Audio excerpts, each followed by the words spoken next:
Olá, hoje falaremos de ecologia. Etimologicamente falando, ecologia é o estudo da casa dos seres vivos. É muito mais do que isso. Ecologia é o estudo das relações entre os seres vivos, chamados de alelobiose, e a relação entre os seres vivos e o meio em que vive. Estudar ecologia necessita de uma análise dos seus fragmentos, de uma análise da população, da comunidade, dos ecossistemas e da biosfera. Mas o que é isto? População, comunidade, ecossistema e biosfera são níveis de organização ecológica. Sérgio, o que vem a ser uma população? População é um conjunto de indivíduos de mesma espécie vivendo em uma mesma área. A população ela é mensurada, ela é analisada a partir de sua densidade, que é a relação entre o número de indivíduos vivendo em uma determinada área. E a densidade ela é diretamente influenciada pela natalidade, mortandade e migrações, que vai depender da quantidade, da disponibilidade de alimento e espaços. Em uma população, o número de indivíduos que cresce é inato. E essa capacidade inata que tem uma população de crescer de maneira indefinida é chamada de potencial biótico. Existem vários fatores que limitam esse potencial biótico, como, por exemplo, predatismo, parasitismo, relações negativas, que vai fazer com que haja um crescimento real da população. Então, o potencial biótico, ele é didático, ele existe, mas ele não pode acontecer, porque senão proporcionaria um desequilíbrio ambiental. Além da população, temos comunidade. Comunidade ou biocenose é um conjunto de indivíduos de espécies diferentes, distintas, vivendo em uma mesma área. É importante saber que toda comunidade surge de um pequeno número de indivíduos que apresentam uma baixa biodiversidade, uma pequena biomassa, uma pequena quantidade de massa orgânica que se transforma até chegar em uma comunidade mais evoluída. Essa comunidade que começa, denominada também de comunidade pioneira, dá-se o nome de ecese, que sofre transformações séries, até chegar a uma comunidade complexa, comunidade clímax. Temos então população e comunidade. Agora falaremos de ecossistema. Preste atenção, é muito explorado, é muito importante.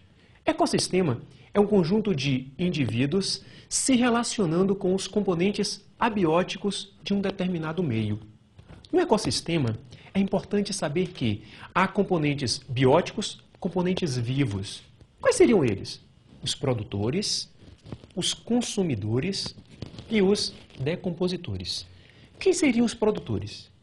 Os produtores são aqueles organismos que têm a capacidade de produzir o seu próprio alimento. São os organismos autótrofos. Lembre-se, os autótrofos podem ser fotoautótrofos, aqueles que produzem seu próprio alimento a partir da fotossíntese, como algas e os vegetais, e os quimiautótrofos, que produzem o seu próprio alimento através de uma reação química, através de uma reação inorgânica, como, por exemplo, bactérias. Os produtores são os responsáveis pela entrada da energia no mundo vivo. Além dos produtores, tem os consumidores. Os consumidores são os herbívoros, os carnívoros, os onívoros. Herbívoros são aqueles consumidores que se alimentam diretamente dos produtores. O coelho, por exemplo, é um herbívoro. Existem os carnívoros, que são aqueles que comem os herbívoros, o leão. E os onívoros são aqueles que se alimentam de herbívoros, se alimentam de carnívoros e se alimentam também de vegetais. Os homens, o ser humano, é um organismo onívoro, é um consumidor onívoro. E há também os decompositores. Os decompositores são constituídos pelas bactérias e pelos fungos. Estes são extremamente importantes. imprescindíveis para qualquer ecossistema. Eles são responsáveis pela reciclagem, prestem bem atenção, pela reciclagem da matéria em um ecossistema. Eles são responsáveis em proporcionar a reciclagem de elementos imprescindíveis para a sustentação do nosso planeta.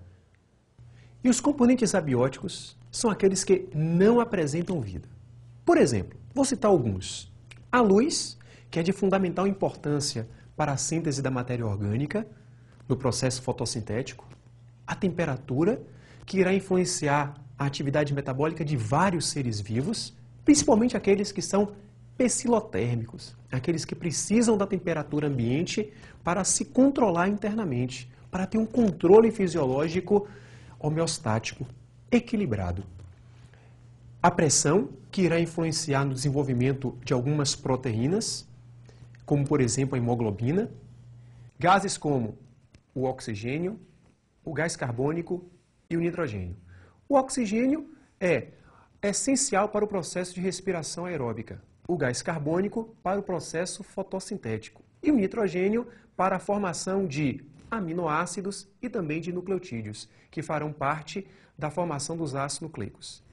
Na análise dos ecossistemas, é importante também observar as alelobioses, que são relações que existem entre os seres vivos. Elas podem ser intraespecíficas e interespecíficas.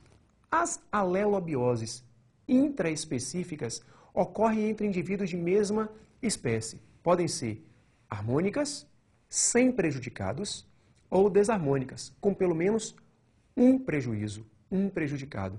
E as interespecíficas, que ocorrem entre indivíduos de espécies diferentes, também podem ser ou harmônicas ou desarmônicas. As relações intraespecíficas harmônicas podem ser citadas como sociedade e colônias, e as desarmônicas, competição e canibalismo. Já as relações interespecíficas harmônicas temos como, por exemplo, mutualismo, protocooperação, comensalismo, inquilinismo e forésia. Já as desarmônicas temos predatismo, parasitismo, amensalismo e esclavagismo. Ainda na análise do ecossistema, é importante salientar que existem cadeias alimentares que representam a relação direta entre os componentes bióticos daquele local, daquela região. Exemplificando, imagine que a gente tenha capim, gafanhoto, sapo e cobra. O capim representa os produtores. O gafanhoto, o consumidor primário ou de primeira ordem. O sapo, o consumidor secundário ou de segunda ordem. E a serpente, o consumidor terciário ou de terceira ordem. Há duas observações importantes: que a seta fica sempre voltada para quem come e que esta representação é didática.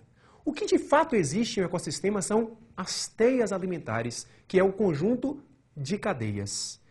Observe que em um ecossistema existem vários indivíduos se alimentando de capins, existem vários indivíduos se alimentando de gafanhotos, de sapos e também de cobras.